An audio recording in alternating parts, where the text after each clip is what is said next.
Welcome back, guys. So I know it's been a while, but I've been sorting things out. I've changed around my whole setup.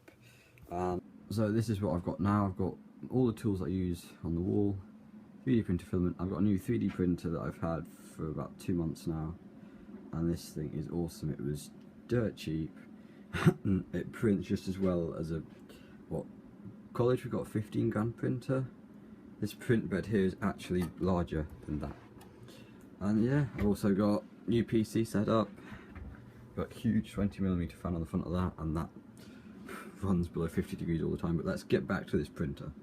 So I got it off eBay for £147 2 months ago for my birthday, and this is it's the cheapest 3D printer that's out there.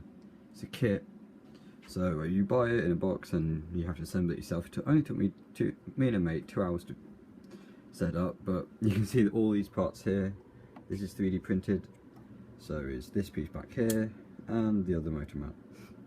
And these 3 parts here are actually already installed on this SSD when you get the printer. That's awesome, so you can actually start printing parts for the printer.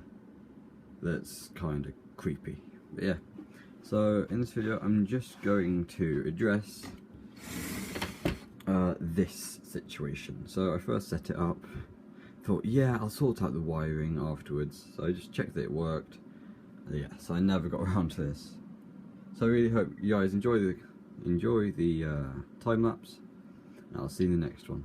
Bye for now.